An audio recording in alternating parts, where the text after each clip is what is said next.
Here we have a pre-owned 2015 Kia Soul. This one comes in the Exclaim trim level in bright silver, and then we have black cloth interior.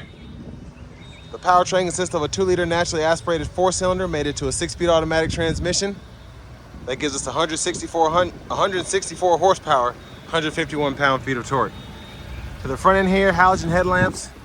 And a nice look here. I really like the fog lights and the headlamps, how they go together, even though they're halogen. If you swap these out with LEDs, that would look really good. Now down here to these wheels, these are gonna be 18-inch alloy. Really like that design. The door panel here, power door lock controls, rear window lock, power mirror controls, and then we have one-touch up and down windows for the front, regular power windows for the back. And the door panel's held up. This has a little over 110,000 miles, so it seems to be in decent shape. We get this premium infinity sound system, and we do have the ambient light that kind of goes around the ring there. And we can adjust that with this knob here and turn brightness up or down. Traction control toggle. Hood release is there. You get a manual tilt, telescoping steering wheel. And then here's our power driver's seat, and we get two-way power lumbar support as well. But a huge thanks to John Roberts Toyota for allowing me to review this vehicle today. I'll leave a link below in the description. But if you're looking to find the best price on one of these closer to home, click on that second link down below. It takes just a minute to fill out your information, and I'll make sure the local dealers are fighting to get you the best price on this kind of car or whatever pre-owned vehicle you might be interested in. But I have the seat up front adjusted for someone of my size, being 6'3" with longer legs, so let's see how I fit sitting behind myself. In the back seat here, space is pretty good.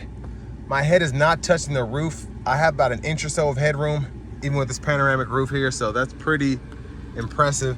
And you can see how my legs are sitting behind myself, so I'm actually impressed by the space in here. Seat back pocket on the passenger side. Middle seat folds down, bottle holders are there. And there's a look at the front from back here. An LED reading lights in the back, nice touch there. And you can hang a shirt or a pair of pants there if you want to. That's relatively sturdy. Now, if you want to set your child locks, just stick a key or something in there, turn it. I guess that's counterclockwise to lock it, and then turn it clockwise to unlock it. Gas caps there. Now a nice touch on the back end here is we get LED tail lights here, so the actual tail lamps themselves are LED. There's the look underneath the car.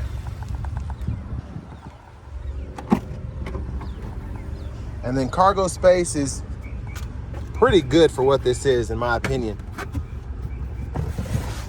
And then you have an inflator kit here, but you could fit a spare in there if you needed to. And then your subwoofer for the sound system back here, you get LED light, one LED light on that side, and then a 12 volts back there as well. The top tethers are integrated on the back of the seats if you need those for car seats.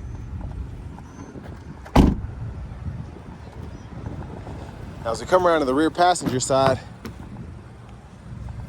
to fold the seat down, you just pull up on this lever here, and then that'll fold flat to make room for longer objects. Pretty easy to pop it back into place. And then we have our lower latch anchors for the car seats right there. And then to the front passenger seat, this one is a manual 4-way. With glove compartment, owner's manuals and such are in there.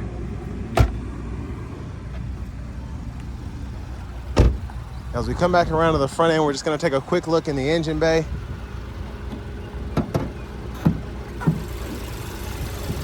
And again, that's a 2-liter naturally aspirated 4-cylinder. And a pretty good price on this, you can see there, $10,975.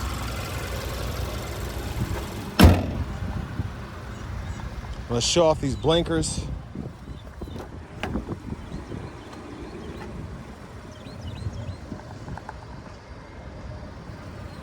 So what I really like about this car in particular is we do get the turn signal indicators in the mirrors. Let's go ahead and hop in the driver's seat. Turn this air down. Leather wrap steering wheel here actually seems to have held up pretty nicely for the years and the mileage. There's the horn. Now over here to the radio, we get that UVO system, so you get access to roadside assist, vehicle diagnostics, all of that if you have that set up there. And then for your audio sources, you get your AM as well as FM and XM, along with the Bluetooth there. Navigation system is here. When you have the SD card inserted, this one is probably gone or popped out or whatever, but pretty easy. Just get another one and you just put it up here, and that's where the SD card goes, right up top. Hazards there. Backup cameras here. Go to setup, you can go through all of your settings here. So if you go into your language, you can change that there. And then go to all menus and you can see all the options that you have. So Pandora, again, the navigation, the music, get an aux input, climate controls, Wi-Fi hotspot. So a ton that you can fool with there. Now you get your single zone automatic climate controls here. You can set that auto there and then turn it off by adjusting the fan speed. Pull up this climate map and that kind of shows you what's going on. And this mode button, you can toggle between the fan direction there. And then your active eco, you can turn that on as well. But two 12 volts down below, aux input, USB. And then for the shifter, just hit the brake, push this button, reverse neutral drive, come over here and you can manually shift those 6 gears. It's your e-brake there, bottle holders, center console cubby space. And then up here, sunroof controls, sunglasses holder, nice LED lights in here as well. Now I like this setting. You hit this room button and it turns on the lights here and the lights in the back. So it really does illuminate the entire vehicle. Now you have that button for the sunshade. This is for the roof if you want to tilt it or if you want to slide it.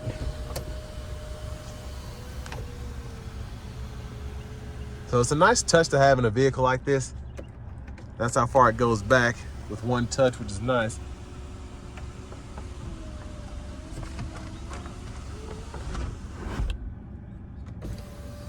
And then back to the front here, there's the vanity mirror. And that cuts off when you close the mirror back. But back to the steering wheel itself, blinkers on this left side stalk, high beams, and you can flash there. Kind of hard to see that indicators on that side. And then you can set your lights to auto or low beams or turn them all off, and then your fog lights are there. Intermittent wipers, one time off, intermittent, then low, high. You can adjust that intermittent frequency here, and then you have a rear wiper as well, so intermittent on, off.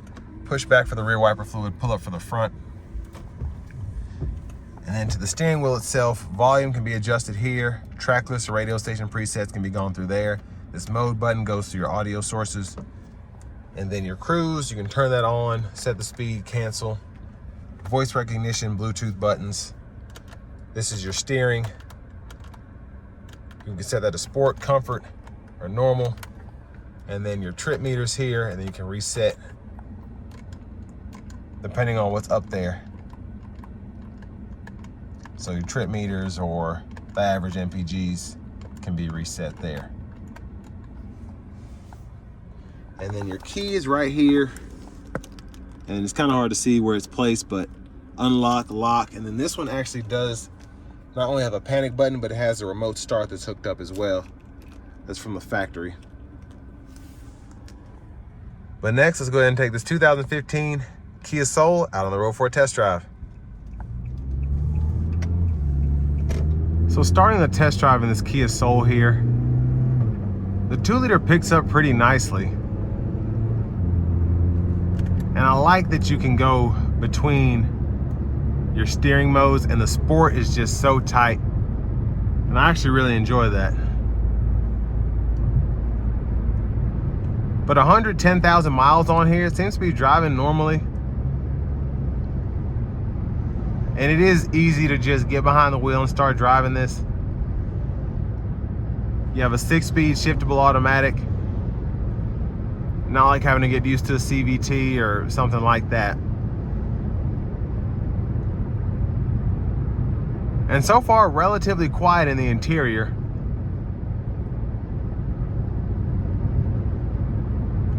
But I believe these get upwards of 30 miles per gallon on the highway. Maybe they get like 22 or 23 city, if I remember correctly.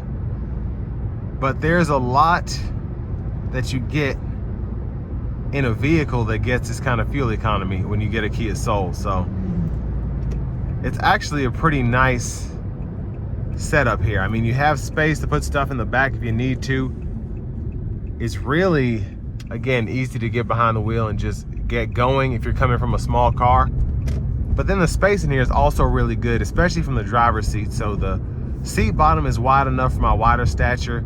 Leg room is decent. I can still move the seat back some more if I need to. But then the headroom, even with the panoramic roof, I have several inches of that.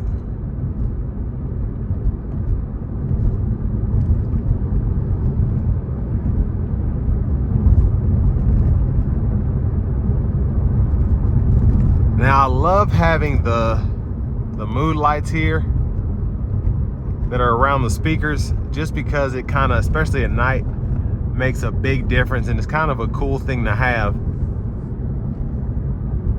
And I know a lot of college kids that had these when I was growing up, when I was in school around that time. And it's funny how like the Sentras, the Souls, and those kind of smaller cars, they had like the niftiest things that would really impress your crowd there, because nobody could pull up in a Lamborghini or anything like that. But if you had a Nissan or a Kia or a Toyota, you had to have those just cool features that really didn't cost much, but they made a world of difference.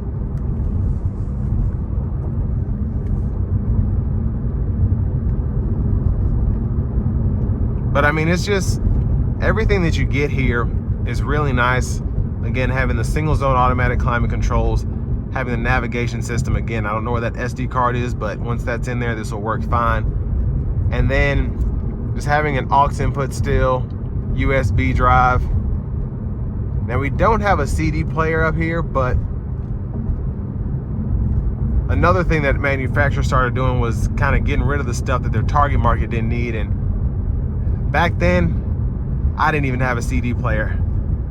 Now you're seeing that even people like my grandmother, for instance, who's over 80 years old, she does not have a CD player in her car, and she can pull up YouTube or iTunes or whatever and just play it through her radio. And that's just kind of the new normal now. So cars that still have CD drives in them, I commend them, and a lot of the times they can get a customer just by having a CD drive. But these vehicles that were meant for a younger crowd, a more hip crowd, they just didn't tend to have CD players in like 2014 and up. They just slowly started deleting them.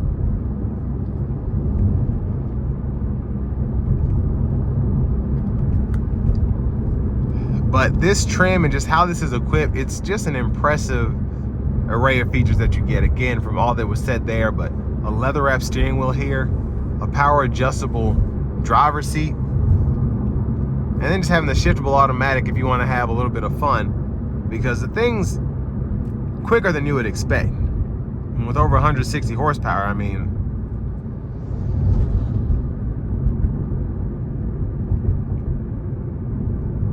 but this one's just loaded out, and I feel like it's a good deal for the money just because you get so many options here, from the panoramic roof, the Infinity sound system, and everything else that I stated.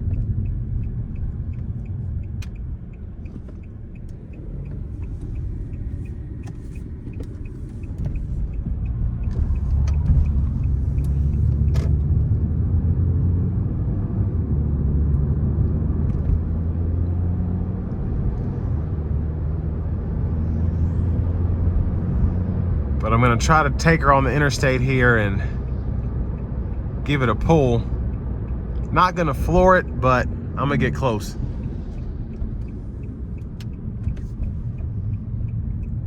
Here we go.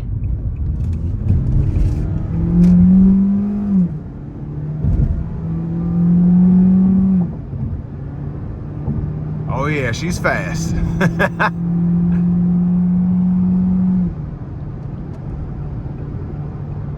But in all honesty, I mean, not a bad pull for a vehicle like this. Again, a 2-liter naturally aspirated 4-cylinder. And this is a relatively big car for that kind of engine. Now, it's one thing if you put this in a Corolla or a Nissan Sentra, but this has more of an SUV tendency to it. So, not bad in my opinion, especially with a 6-speed automatic.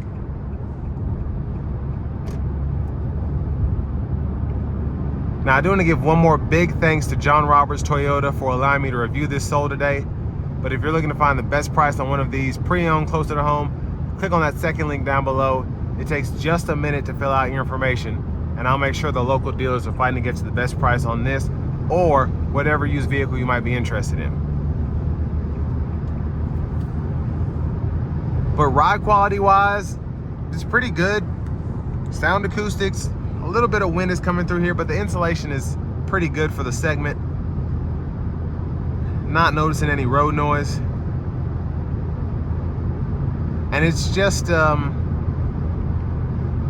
it's a decent car based on this review here. For it to have the miles that it has, and for it to be the price that it is, I mean, it's not a bad deal in my opinion, especially if you want something that's nice and economical. This is kind of a good spot to be in.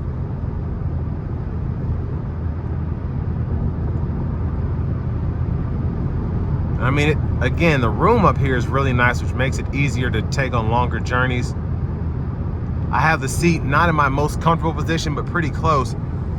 I just have the seat a little far back so I can get that wider view for the camera. But I mean, it's very impressive.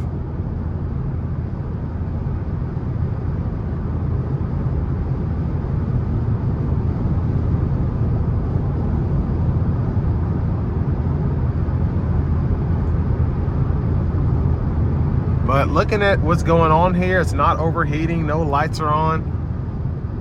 So I think this has a bit of life left in it, especially if you keep up with maintaining it and just fix things that may or may not happen with it over the years, just like with any car. But I'm actually pretty impressed when it comes to this 2015 Kia Soul.